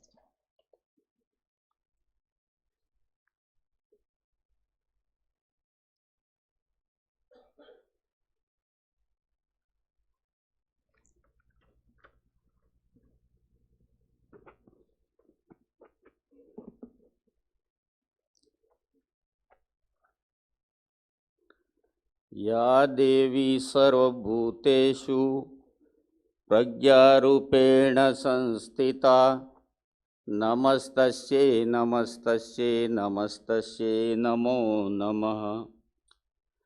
दत्तोपंत टेंगड़ी शोध संस्थान में आयोजित इस राष्ट्रीय संगोष्ठी में जनजातीय धार्मिक परंपरा और देवलोक कार्यक्रम में इस ऑडिटोरियम में मंचासीन मुख्य अतिथि माननीय मंत्री जी श्री उषा ठाकुर जी, यहाँ के बीज वक्तव्य प्रबोधक विद्वान और धर्म तत्व के ज्ञानी डॉक्टर कपिल तिवारी जी, विषय प्रवर्तन करने वाले डॉक्टर धर्मेंद्र पारे जी, स्वागत उद्बोधन करता श्री अदिति कुमार जी त्रिपाठी और इस कार्य के संयोजक देश के विभिन्न भागों से आए हुए जनजातीय धर्म परंपरा संस्कृति के विद्वान संभागियों, आज बड़े हर्ष का विषय है कि भारत की संस्कृति के मूल में जाने का मध्य प्रदेश शासन द्वारा जो ये कदम उठाया गया है, मैं सबसे पहले माननीय मंत्री जी और उनके सहयोगियों प्रति आभार ज्ञापित करूंगा कि इस समय तक जनजातियों के बारे में इस देश में वो ही पढ़ाया जाता था जो विदेशी लेखक लिख के गए या भारत के किसी ऐसी जगह पर किसी की कही हुई बातों को लिखी जाती थी। मैं एक छोटा सा उदाहरण दूंगा। जब मैं एडीएम था राजस्थान बांसवाड़ा में, तो डेनमार्क और कनाडा की कोई एक टीम आई थी। वो जनजाति समाज को केवल देखना चाह रही थी कि कैसे होते हैं। तो डिस्ट्रिक्ट मजिस्ट्रेट ने मेरे कहा कि आप इनको एडीएम साहब के पास ले जाओ, इनको जनजाति समाज को दिखाते हैं। तो मैंने कहा किसी सहयोगी को, आप इसको लेके जाइए। और जैसे ही वहाँ से निकले तो जनजाति समाज की एक अर्थी निकल के जा रही थी। अर्थी निकल के जा रही थी तो उन लोगों में जिज्ञासा हुई कि ये क्या है, कि ये जनजाति समाज जिसको आप देखने आए हो, उसी समाज की एक अर्थी जा रही है। तो हमें देखना है ये क्या करते हैं, वहाँ जाके देखना है। चलिए आप। तो वो अर्थी को जब शमशान घाट पर रखा जाता है तो एक व्यक्ति खड़ा होकर कहता है कि सभी गांव वाले बताइए कि पहले वाला जो कानून है उसको रखा जाए, उस तरीके से इस अंतिम संस्कार किया जाए, या फिर अभी आधुनिक लोग जो करते हैं वो किया जाए। अब लोग असमंजस में पड़ गए, पहले का कानून क्या था, अभी का कानून क्या है। तो एक किसी जिज्ञासु ने पूछा कि भाई वो पहले का कानून क्या है। उसने बताया, हमारे गांव में किसी भी आदमी का स्वर्गवास होता है या देह त्यागने पर, वो शरीर है वो संपूर्ण गांव की संपत्ति होती है और उसमें अंत्येष्टि के समय पहली चीता देने वाले गांव के मुखिया होंगे और दूसरे बार में उसके परिवार के व्यक्ति इसकी अंत्येष्टि के लिए चीता देंगे। तो उन लोगों ने पूछा भाई ये क्या कह रहे हैं, वो लैंग्वेज जानते नहीं थे। तो उन्होंने कहा कि ये बात उन्होंने बताई। और ये सब लोग हैं क्या, ये जनजाति समाज के हैं? हाँ। उन्होंने कहा ये तो हम लोगों से बेहतर लोग हैं। मरने के बाद कैसा भी व्यक्ति कैसा भी व्यवहार रहा हो और क्या उसका समाज के प्रति कुछ भी हो, सब कुछ भूल करके समाज उसको अपनी संपत्ति मानता है। आज आप लोगों ने इसकी तह में जाने का जो प्रयास किया है, the root cause of the Indian culture, Sanatan Dharma पे आपने बहुत अच्छी बात बताई थी। सनातन धर्म एक शाश्वत धर्म है। जैसे गंगा गोमुख से निकली है और बंगाल की खाड़ी में जाकर गिरती है, हमेशा प्रवाहित रहती है और हमेशा स्वच्छ रहती है। प्रकृति का भी एक नियम है। इस समय आप आतंकवाद देख रहे हो, नक्सलवाद देख रहे हो, भूकंप देख रहे हो और एक वैश्विक बीमारी जिस संकट से आप अभी जूझ रहे हो, ये अकारण नहीं है। भारत के विद्वानों ने मध्यकाल से लेकर आज दिन तक 6 दर्शनों पे ज्ञान की चर्चाएं की है। उसके विपरीत एक उन सब की बुराई करने के लिए चार्वाक दर्शन था। उसके विद्वान कहते थे यावत जीवेत सुखम जीवेत ऋणम कृत्वा घृतम पीबेत भस्मीभूतस्य देह पुनरागमन कुतः। ये क्या है? ये भौतिकवादी लोग हैं जो संसार के साम्राज्यवादियों ने किया, उपनिवेशवादियों ने किया, दूसरों की संपत्ति को लूटना और उस संपत्ति को कितनी अपन को आवश्यकता है उस पर नहीं गए। वो उस संपत्ति का अत्यधिक दोहन, उपभोक्तावाद जिसको कहते हैं, वो लोग आकर 1835 में मैकाले और कितने ही विद्वानों ने इस भारतीय संस्कृति के इतिहास, धर्म, परंपराओं को किस रूप में लिपिबद्ध किया और वो लाकर हम पढ़ते रहे। और पढ़ते क्यों नहीं रहे?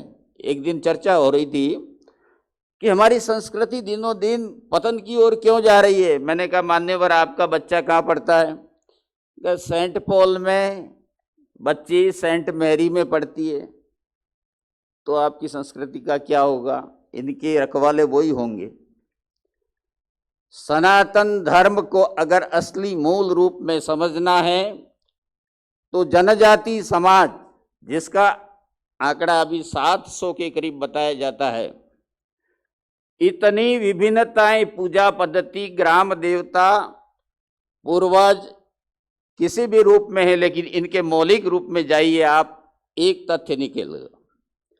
और इसी को सनातन धर्म में हमारे विद्वानों ने कहा है कि एकम सत्य विप्र वदन्ति बहुधा। सत्य एक है, विद्वान उनके यहाँ आचरण करने वाले उसको विभिन्न नामों से जानते हैं। ईश्वर एक है। एक बार मैं यज्ञ करवा रहा था तो 4-5 तरह के पंथ के संत आकर बैठ गए। तो एक बेचारा व्यक्ति मेरे पास आया, साहब आप सही बातें कर रहे हो लेकिन हमारे इन संतों को कौन समझे। मैंने कहा क्या हुआ? कि वो इधर नहीं आ रहे हैं, वो उनके पास नहीं जा रहे हैं। मैंने उन सबको बुलाया, उनका माल्यार्पण किया और बैठाए पास में एक 4th क्लास के जनजाति समाज के बच्चे को मैंने खड़ा किया। मैंने कहा बच्चे ये बताओ भगवान कितने होते हैं? उसने कहा महाराज, क्योंकि मैं पीले वस्त्र पहना हुआ था तो मुझे कहा महाराज एक ही होते हैं। मैंने कहा हिंदुओं का एक वही है, मुसलमानों का वही है, ईसाइयों का वो एक ही है। तो हमारे देश में हजारों तरह की, कोई ब्रह्मा विष्णु महेश, कोई प्रकृति को पूजता है, गंगा को पूजता है, गाय को पूजता है, पीपल को पूजता है, कोई चंद्रमा को पूजता है, सूर्य को पूजता है। ये सारी विभिन्नताएं होते हुए हमारे देश में आपस में कभी कहीं कोई द्वेष नहीं हुआ। द्वेष कब हुआ? जब इस्लाम ने 800 वर्ष तक आपकी संस्कृति को नष्ट करने के लिए प्रयास किए। 200 वर्षों से मिशनरियां आपकी संस्कृति को नष्ट करने की कोशिश कर रही और आज भी कर रही। हम लोग आपस में कब इस स्थिति में आते हैं कि जब हम दूसरों की बातें सुनकर हमारे देश के परिप्रेक्ष्य में चलाते हैं और उस विवाद में हम आपस में झगड़ने लगते हैं। मैं जनजाति समाज के उन तमाम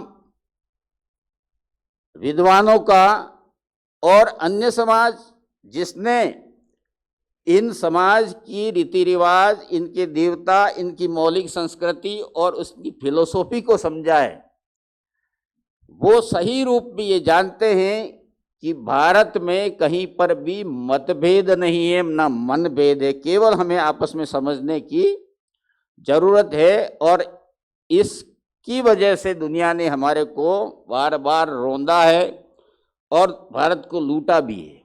बट नाउ अब वो समय आ गया है कि मूल भारत जग चुका है, संस्कृति अपनी इग्नाइट हो चुकी है लाखों करोड़ों व्यक्तियों के हृदय में, कि हम उन पुराने हमारी गलतियों को फिर से नहीं दोहराएंगे और हम खुद तो निर्मल होंगे, सच्चाई को समझने के लिए एक पारदर्शी व्यक्ति बनेंगे और समाज को भी सत्यता का दिग्दर्शन कराएंगे।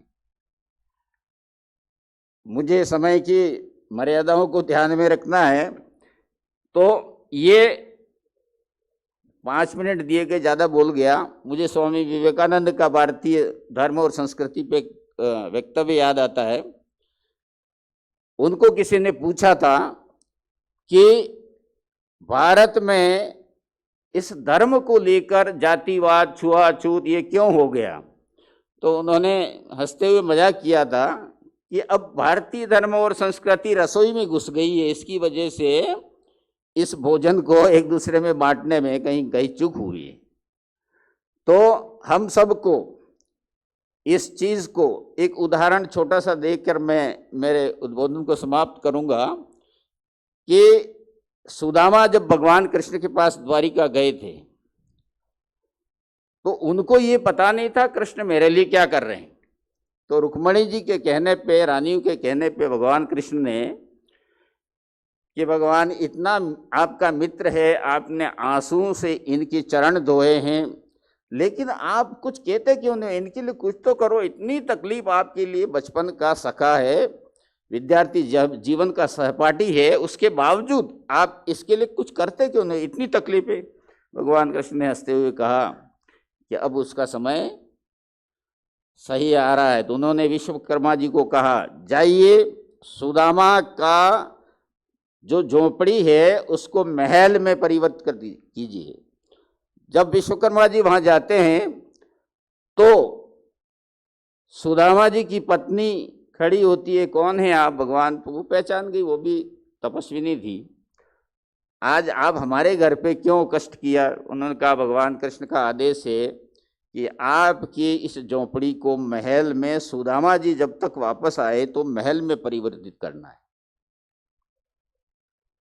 तो उन्होंने क्या कहा कि हे विश्वकर्मा जी, मैं आपसे हाथ जोड़ती हूँ, मुझे महल नहीं चाहिए, और महल देना ही है तो मेरी एक शर्त पे। कि वो शर्त क्या है आपकी? उन्होंने कहा कि मैं एक ब्राह्मण, एक साधक की पत्नी हूं और मेरा घर भिक्षाटन से चलता था। मैंने इस पूरे गांव के घर घर से भिक्षा ला करके भोजन किया है और मेरा पूरा जीवन इससे चला है, और मेरा महल बन जाए और इनके झोंपड़ियां रह जाएं। यदि आपको करना ही है तो भगवान से कहिए पहले मेरे पूरे गांव के लोगों का महल बनाइए, उसके बाद अंत में मेरा महल बनाना। हम उस संस्कृति की, त्याग की संस्कृति के हम सपूत हैं। ये भारत माता इसलिए नहीं की जाती है यहाँ, इसलिए महान है कि इस देश में लॉर्ड मैकाले ने जब ब्रिटिश पार्लियामेंट में खड़े होकर कहा था, अंग्रेजों you can't rule over the India, तुम भारत पे शासन नहीं कर सकते हो। उन्होंने कहा, व्हाट मैकाले, क्या कह रहे हैं आप? क्या कहा? I have travelled India in length and wide but I did not find a single beggar और थीव।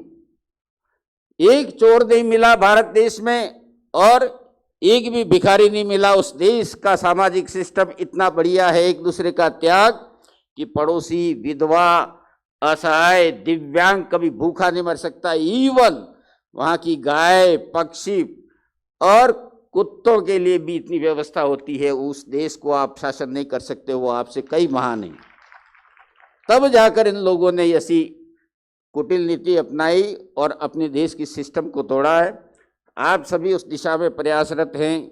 मैं आप सभी को, माननीय मंत्री महोदय, माननीय सचिव महोदय और आयोजक गण जितने भी हैं, जैसा इस संस्थान का नाम एक महान व्यक्ति थे दत्तापंत जी टेंगड़े, ऐसा चरित्र निर्माण हो और सच्चाई को उजागर के कौन से वो तथ्य हैं जिसकी वजह से ये देश हजारों साल लुटेरों ने लूटा, उसके बाद भी आज भी दुनिया का सबसे जवान देश और दुनिया आज इस संस्कृति के पीछे लालायित हो रही है। उन देशों के लोग भी जो हमको लूट के गए, वहां के लोग भी कहते हैं कि नहीं, भारत ही संस्कृति, मानवता के गुण और त्याग के लिए वही देश है जिसकी तरफ हम भविष्य के लिए आशान्वित हैं। इन्हीं शब्दों के साथ में मैं कोई गलत शब्द बोल गया हूँ, उसके लिए क्षमा चाहता हूँ। I am also a student, मैं अभी भी सीखने की कोशिश करता हूँ और इसीलिए मैं यहाँ आया हूँ। मैं आप सबके इस 3 दिन के संगोष्ठी को बराबर रह कर के सुनूंगा और सीखूंगा कि आप किस तह तक गए हैं और वो सारा जीवन में उतारने का भी प्रयास करेंगे, समाज में उसको समाज तक पहुंचाने की कोशिश करेंगे। धन्यवाद। जय हिंद, जय भारत। धन्यवाद कर्मठता और विनम्रता से भरे इस उद्बोधन के लिए श्री रामचंद्र खराड़ी जी का। बचपन से ही हिंदी साहित्य की सृजनात्मकता में रुचि रखने वाली आज के कार्यक्रम की मुख्य अतिथि माननीय मंत्री पर्यटन व संस्कृति सुश्री उषा ठाकुर का जन्म 3 फरवरी 1966 को इंदौर में हुआ। भजन गायन में वो सुरों को सजाती हैं तो महिलाओं के हितों की रक्षा करने में वे पर्याप्त मुखर भी हैं। उनके इस बहुआयामी व्यक्तित्व में शिक्षण, जनसेवा और इतिहास प्रेम एक साथ है। इतिहास विषय में आपने स्नातकोत्तर की उपाधि ली और फिर एमएड और एमफिल की शिक्षा प्राप्त की।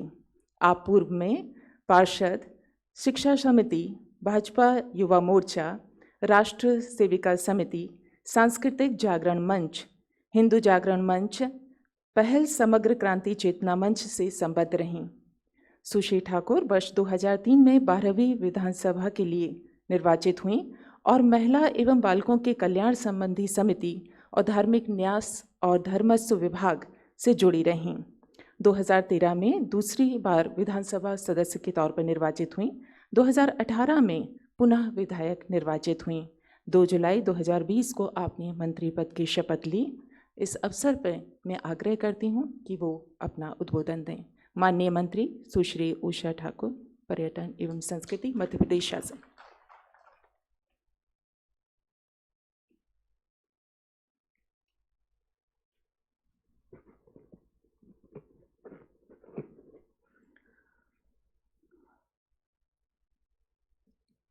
दत्तोपंत ठेंगड़ी शोध संस्थान के तत्वाधान में जनजाति धार्मिक परंपरा और देवलोक इस बहुत ही प्रासंगिक विषय पर प्रकांड विद्वत जनों को हमने यहाँ पर सुना।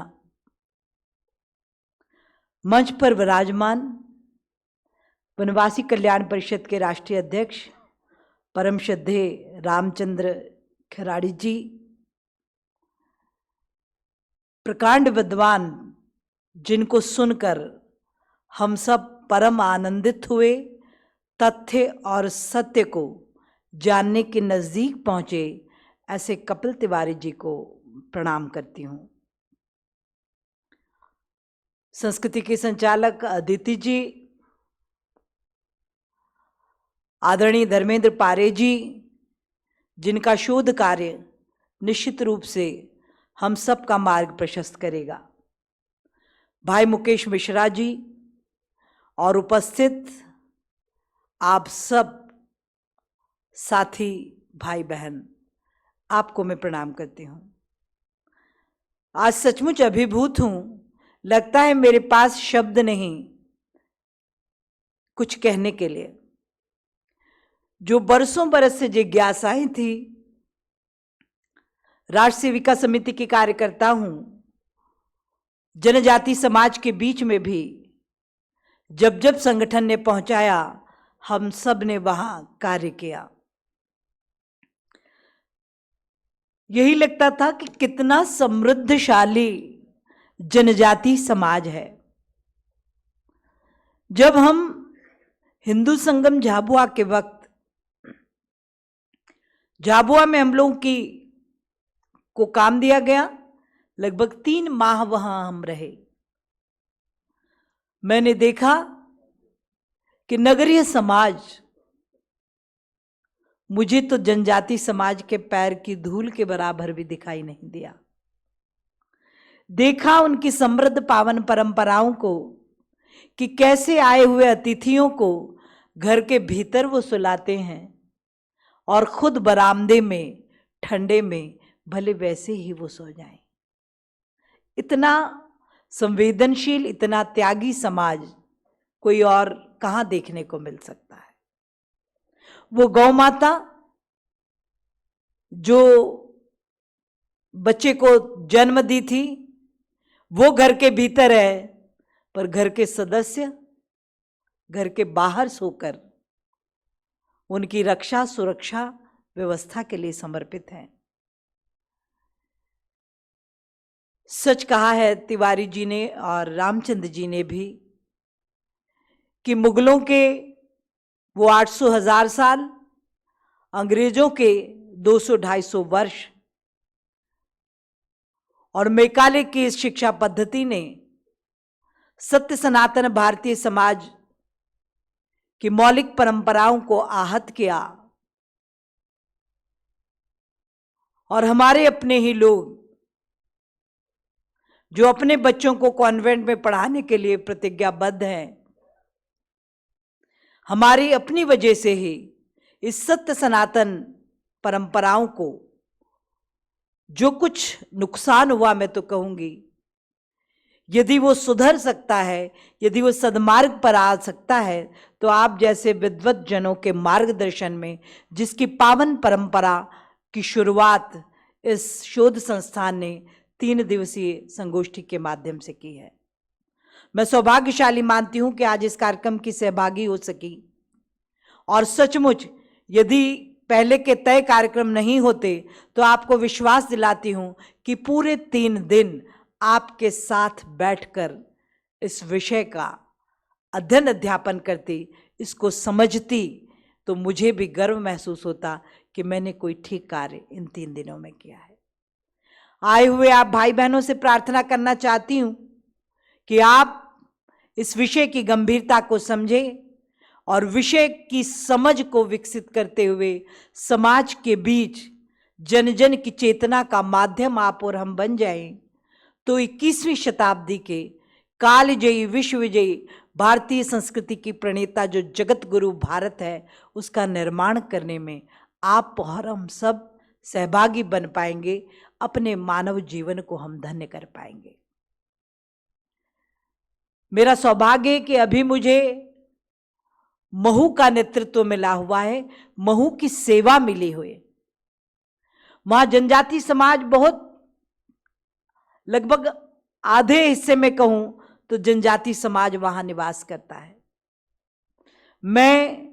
मेरा मंडल अध्यक्ष पुंजालाल नेनामा भी आज यहां सहभागी है, वो भी आया हुआ है। मैं महू तो अभी गई, लेकिन 2000 में लगभग 2000 से हम लोग वहां पर कार्यरत हैं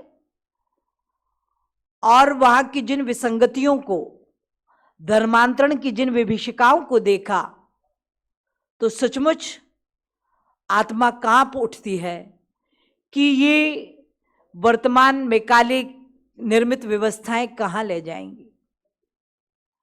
प्रभु की कृपा हुई कि राष्ट्र नायक मोदी जी का प्रखर नेतृत्व मिला और सांस्कृतिक राष्ट्रवाद की प्रचंड जीत का मार्ग अग्रसर हुआ है।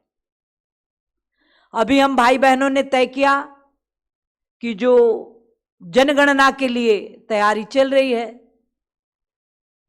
तो ORP जैसा जो विषय आया है, उसके लिए हम बूथ स्तर पर समितियां बना रहे हैं, जन जागरण करेंगे और सत्य सनातन पावन परंपरा से परिचय कराते हुए अपने भाई बहनों को सहमत करने की हम कोशिश करेंगे। मैंने जो कार्य शुरू किया, मैं जब 2003 में प्रतिनिधि बनी, जिस विधानसभा का काम मुझे मिला, वहां बहुत बड़ा एक चर्च हमारे संगठन की दीवार से लगा हुआ ही था। आप जानते हैं उनकी कार्य पद्धति, धर्मांतरण, चाहे वो शिक्षा की बात हो, स्वास्थ्य की बात हो, किसी प्रकार का भी लालच देकर मूल परंपराओं से लोगों को भ्रमित करना। तो हमने एक छोटा सा सेवा प्रकल्प वहाँ चालू किया और आज 40 बेटे वहाँ पर हैं। वो बच्चों का एक अनाथ आश्रम है और बच्चों को राष्ट्र की मुख्य धारा से जोड़ने के लिए हम सभी भाई बहन प्राण प्रण से वहाँ निरंतर कार्य करते हैं। आप और हम बहुत सौभाग्यशाली हैं बंधुओं कि भारत जैसी पावन भूमि पे हमको जन्म मिला है। पूर्व दिशा में उगता सूरज, पश्चिम में अस्ताचल को जाता हुआ अपना असीम सौरभ जिस देश के कण कण पर नित्य प्रति न्यौछावर करता हो, जिसके जर्रे जर्रे से यही आवाज आती है कि भारत जैसी भूमि विश्व में कहीं नहीं है, कहीं नहीं है, कहीं नहीं है। यदि मैं गलत नहीं हूं, प्रकांड विद्वज्जन बैठे, तो 75,000 प्रकार के फल फूल वनस्पतियां इस देवभूमि को आच्छादित करते हैं। 45,000 प्रकार के जीव जंतु इसका संतुलन बनाते हैं। ये देवभूमि है। आप और हम सौभाग्यशाली हैं कि हमें ये जन्मभूमि के रूप में मिली है। विश्व के कई देश भगवान सूर्य चंद्रदेव के दर्शन को तरस जाते हैं, पर आप और हम नित्य प्रति उनका दर्शन पाते हैं। निश्चित रूप से कोई पुण्याई आपने हमने की होगी तो हमें भारत में जन्म मिला है।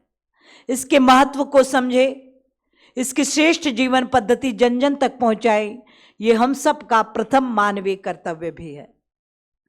मैंने एक छोटा सा प्रयोग किया है कपिल जी, मंत्रों की ध्वनि के विषय में जो आपने यहां हमको जानकारी दी, मैं उसकी साइंटिफिक रीजंस को बस ऐसे ही बड़ों से सुन के कि हमारी जो भारतीय संस्कृति है वो विज्ञान की कसौटी पर कसी हुई है, उसमें कोई काम अवैज्ञानिक तौर पे शामिल ही नहीं है। तो कोविड-19 के इस चुनौतीपूर्ण दौर में मेरे पिता भी आर्य समाजी रहते हुए वैदिक परंपराओं के प्रचार प्रसार में सदैव कार्यरत रहे और उन्हीं का यह आशीर्वाद रहा कि इन परंपराओं को बेटा हमें जन जन तक पहुंचाना है, सब तक ले जाना है। कोविड-19 के चुनौतीपूर्ण दौर में जब मैं सोचती हूं कि पूरा विश्व इसकी भयावहता से ग्रस्त है, लोग मानसिक अवसाद के दौर से गुजर रहे हैं, बीमारी के पीछे एक बड़ा कारण यह भी बन रहा है, पर मैं गर्व से वैदिक जीवन पद्धति की प्रक्रिया को आपके सामने बता के ये प्रमाणित करना चाहती हूं कि लगभग 1500 परिवार जो हमने इस पावन जीवन पद्धति से जोड़े, कोविड उनको छू कर भी नहीं गया। हमने सूर्योदय और सूर्यास्त के वक्त अग्निहोत्र, एक छोटे से देसी गाय के गोबर से बने कंडे पर 2 आहुतियां सूर्योदय सूर्यास्त के वक्त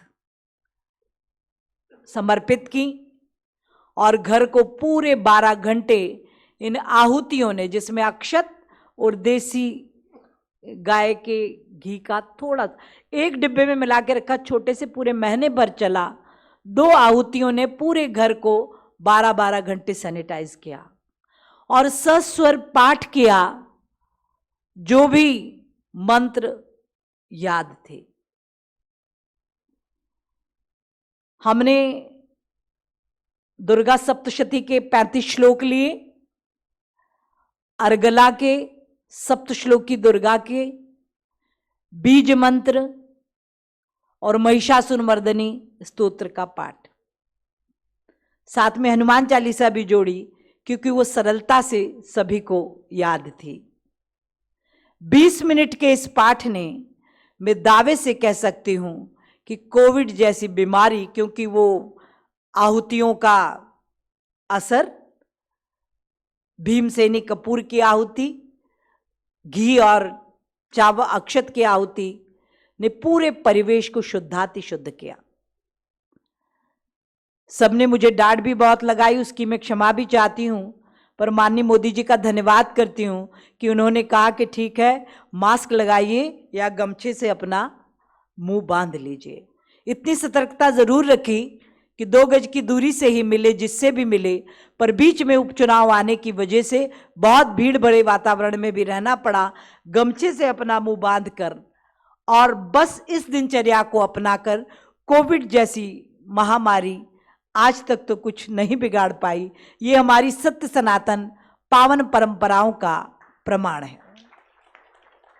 तो आप सबसे भी प्रार्थना करना चाहूंगी कि आज माननीय कपिल जी ने जो तथ्यात्मक सत्य हमारे सामने रखे, हम उसको अपने जीवन में उतार के आगे ले चलें और अपनी वैदिक जीवन पद्धति, सत्य सनातन पावन परंपराओं को जन जन तक पहुंचा दें।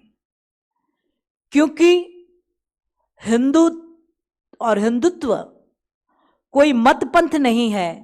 सुप्रीम कोर्ट भी परिभाषित कर चुका कि दुनिया में जिसको सर्वश्रेष्ठ तरीके से जीना हो, वो वैदिक हिंदू जीवन पद्धति को अपना आधार बनाए।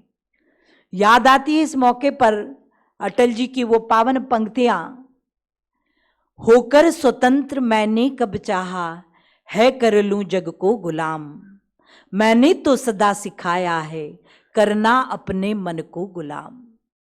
गोपाल राम के नामों पर कब मैंने अत्याचार किए, कब दुनिया को हिंदू करने घर घर में नरसंहार किए। कोई बतलाए काबुल में जाकर कितनी तोड़ी मस्जिद, भूभाग नहीं शत शत मानव के हृदय जीतने का निश्चय। हिंदू तन मन हिंदू जीवन, रग रग हिंदू मेरा परिचय। आप सब वरिष्ठ श्रेष्ठ जनों का मार्गदर्शन हमको मिलता रहे और हम सभी कार्यकर्ता भाई बहन इस शुभ मार्ग पर आगे चलते हुए 21वीं शताब्दी के जगत गुरु भारत के निर्माता बने, यही प्रार्थना आप सब से करती हूं और अपनी वाणी को विराम देती हूं। बोलिए भारत माता की।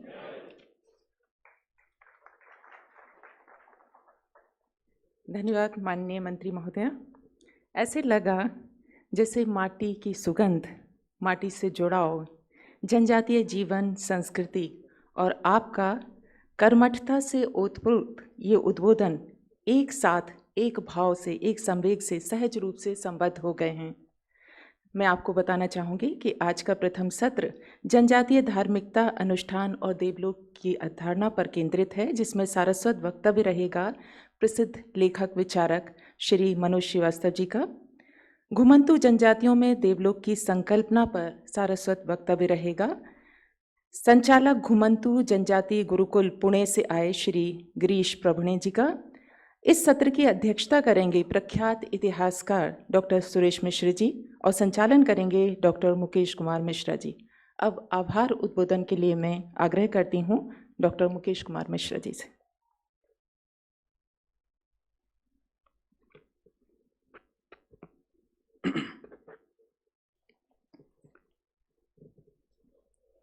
इस जनजातीय धार्मिक परंपरा और देवलोक विषय पर आयोजित 3 दिवसीय संगोष्ठी में आप सभी का स्वागत और अभिनंदन है। मैं इस उद्घाटन सत्र में मंचासीन माननीय दीदी उषा ठाकुर जी का हृदय से आभारी हूँ कि आपने हर प्रकार का सहयोग देकर इसके आयोजन में अपनी एक महत्वपूर्ण भूमिका निभाई, हम सबको संबल दिया और आपका सानिध्य भी मिला इस सत्र में, इसके लिए हम बहुत बहुत हृदय से आभारी हैं। श्री रामचंद्र जी खराड़ी हमारे बीच इस सभा में उपस्थित हैं। उद्घाटन सत्र में आपका उद्बोधन मिला, उदयपुर से पधारे हमारे आग्रह पर मैं आपका भी बहुत बहुत आभार व्यक्त करता हूं।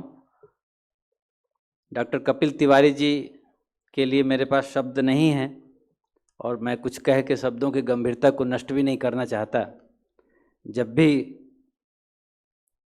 हम आग्रह करते हैं या जब भी हम कुछ उनसे चाहते हैं तो वे अभिभावक के तौर पर हमारे पीछे खड़े हो जाते हैं।